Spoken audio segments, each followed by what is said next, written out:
Hello po sa inyong lahat mga ka-crypto. Ako po si Pinoy Crypto Trader at sa video na ito ay atin pong pag-uusapan ang tungkol dito kay Sui token. Yan, sapagkat ito po ay may ipinakitang napakagandang performance kung saan ay na-hit po niya yung kanyang all-time high na presyo. Kaya ang malaking katanungan dito ay ano kaya yung nagdulot sa kanyang rally na ito. Kaya yan. Bago po tayo magpatuloy ay nais ko lamang po munang bigyang linaw ang aking disclaimer kung saan ang nilalaman po ng video na ito ay hindi po ito isang financial advice. For education and information purposes lamang po ang layunin nito. Maliban po dito ay nais ko na rin pong magbigay pabala na wala pong kahit anumang group chat ang Pinoy Crypto Trader. Ayan, alam kong may nag-i-invest po sa inyo dyan dito kay Sui token kasi may nag-request po. Yan, may mga hindi lamang po isang beses. Yan, may mga ilang mga ka-crypto po tayo rito na nag-request na aking i-review itong si Sui. At yan, meron na po akong na-review tungkol dito. Isang review tungkol kay Sui token. At masasabi kong maganda po talaga itong si Sui token. Masasabi kong meron po siyang solid na foundation. At ayan ay ang nangyari po sa kanya ay sumabog po siya. At tinamaan po niya yung kanyang all-time high o yung kanyang ATH. Kung pag sinabi po nating all-time high, yan, para sa mga bago lamang dito kasi ayan, meron po tayong mga bagong mga subscribers dyan. Ayan, binabati ko po kayong lahat. Siyempre ay sila po yung mga walang gaanong ideya. Yan, mga nag-uumpisa pa lamang na matutunan kung paano mag-invest or mag-trade dito sa crypto. Kaya yan, i-consider na rin po natin yung kanilang sitwasyon na bigyan natin ng oras para ipaliwanag yung mga basics. Kaya yan, yung pag sinabi po nating all-time high ay ito po yung pinakamataas na presyo na naitala or na-record ng isang crypto asset. Kaya pagdating po rito kay Sui ay ayan yung kanyang pinakamataas na na-record. Yan, or sa kanyang pinakamataas sa kasaysayan sa kanyang buong historical na data ay yung kanyang pinakamataas na presyo ay nagawa po niya itong akyatin at kanyang pinatamaan ito. Kaya yan yung ating pag-uusapan dito. Kung ano nga ba yung bagay na nagdulot kung bakit siya sumabog at umakyat at muli niyang inakyat yung kanyang previous all-time high. Kaya ayan. Sabi rito ay Sui ecosystem witnesses significant growth as TVL on network surges. Sui, a rising star in the cryptocurrency space, has recently hit an all-time high, reaching an impressive price of $1.45. Kaya yan, ang nangyari dito kay Sui, isa raw po siyang rising star o isa po siyang sumisikat na isang cryptocurrency. Yan, sapagkat yung kanyang matinding performance ay na-hit po niya yung kanyang all-time high at kanya pong inakyat ang kahangahangang presyo na $1.45.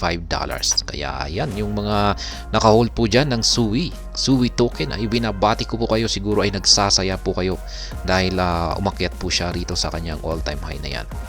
At yan, ang payo ko dyan ay mag-take profit na kayo dyan maski hindi naman lahat kasi posible pong magpatuloy ito sa kanyang pag-akyat. Pero yan, mamitas naman kayo ng kahit mga ilang percent lamang dyan.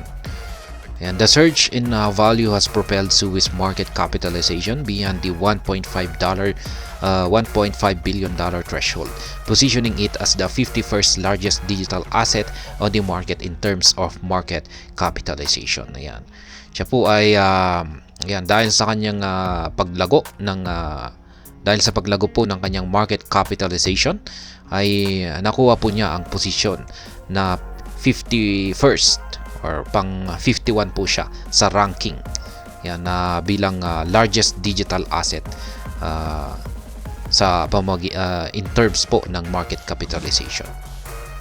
While the current price retrace is likely to $1.40 at the time of writing, the coin remains up by 9.23% in the last 24 hours and outstanding 117.45% in the last 30 days. The remarkable spike in Sui's value is closely tied to the substantial growth within the Sui ecosystem. Kaya ayan, ngayon daw po ay mukhang nagkaroon po siya ng retracement. Ayan, isang bagyang retracement sa presyong $1.40. Kaya ayan, mula nung nailabas po ang balita na ito. Pero nananatili pa rin naman po siya na siya ay merong 9.23% na gain nitong nakalipas na 24 oras. Kaya ayan, dito po sa nakalipas na 30 araw or 30 days ay sa kabuuan ay meron po siyang ibinigay na gain na 117.45%. Kaya ayan, isa po itong napakagandang performance ni Sui. At ayon po rito ay yung nagdulot po sa pag-angat ng Sui, ayan, yung kanyang presyo ay dahil po sa development sa kanyang ecosystem. Yan, ang Sui ecosystem. Ayan. Ibig sabihin ay meron po silang magaganda talagang mga inilabas na projects or mga developments. Sui ecosystem growth. Notably, Sui has climbed the ranks to become one of the top 15 blockchains for daily transaction volume and weekly volume. Recent data from DeFi Llama indicates that Sui network experienced an impressive 82.42% surge in decentralized exchange trading activity in the past week, processing transactions exceeding $350 million. Kaya ayun po, yung parang nagpakita po ng magandang performance dito sa ecosystem ng Sui ay itong kanilang DEX or yung decentralized exchange. Ayan, sapagkat umangat po, nagkaroon po ng pag-angat yung kanilang trading activity. Ibig po sabihin ay marami pong mga users ang nagustuhan or gumagamit dito sa decentralized exchange ni Sui. Kaya ayan, nakapag-process po yung kanilang DEX ng transactions na umaabot po sa $350 million. Kaya yan po yung nagdulot sa impact ng paglago sa presyo ni Sui. Furthermore, the total value of asset lock within the Sui protocol has witnessed a significant uptick.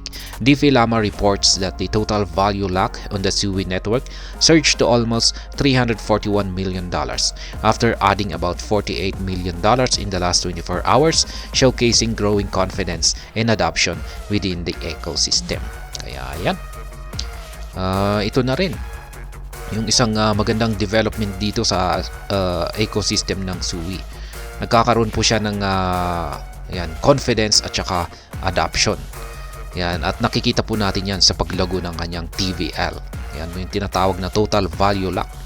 Sapagkat sumabog po ito at umabot po ito ng $341 million. Yan nga, pag sinabi po nating TVL ay ito po yung mga asset, mga nakalagay po rito sa yan, mga staking or network. Yan, sa network ni Sui. Yan, particular po yung kanyang staking. Yan, at kung marami po kasi yung naka-stake dito ay mas nagkakaroon po ng improvement yung network ni Sui. Yan, mas nagiging healthy siya at mas secured. Yan, kaya yan po talaga yung isang basihan. Kaya pag naghahanap po tayo ng isang magandang crypto asset ay ang isa pong factor na dapat na chine-check natin ay yung amount ng kanilang TVL. Kung malaki or maliit. Kung pag mas malaki yung kanilang TVL ay mas nakakasiguro po tayo na secured yung kanilang network. At ayun, maliban po dyan ay kung pag linalagay po natin sa kanilang TVL ay yan po yung mga naka-stake na kaya kumikita na rin po tayo ng passive income dyan. Sui distinguishes itself as a pioneering layer 1 blockchain and a smart contract platform meticulously designed to streamline digital asset ownership. Built from the ground up, its object-centric model based on the Move programming language facilitates parallel execution, sub-secondary finality, and supports a rich array of on-chain assets. Kaya yan po yung mga features ni Sui. Isa po pala siyang layer 1 na blockchain. Kaya Ayan, as Sui continues to carve its spot in the cryptocurrency landscape, observers are closely monitoring its developments to ascertain whether the current momentum is sustainable. The market's response to Sui's technical innovations and broader crypto market trends will likely play a crucial role in determining the trajectory of these burgeoning digital assets. Ayan, mukhang magpapatuloy po ang paglago ni Sui. Yan, mukhang naka-attract po siya ng maraming mga users, mga investors na nagustuhan ang kanilang platform, ang kanilang ecosystem. Kaya pag magpapatuloy po ito ay tuloy-tuloy lamang po yung paglago ng market price ni Sui. At ayan, hanggang dito na lamang po tayo sa video na ito. Sana po ay inyong nagustuhan ang aking paliwanag dito. Kung inyo po itong nagustuhan ay pakiclick lamang po ang like button nito. Para naman po sa mga bago lamang dito, kayo po ay aking inaanyayahan para mag-subscribe. Pakiclick na rin po ang bell icon nito dahil ito po ang siya magsisilbing notification nito sa mga bago kong videos na akin pong ina-upload sa aking YouTube channel na ito. Marami pong salamat sa panunood. Ingat po tayo lagi at God bless po sa ating lahat.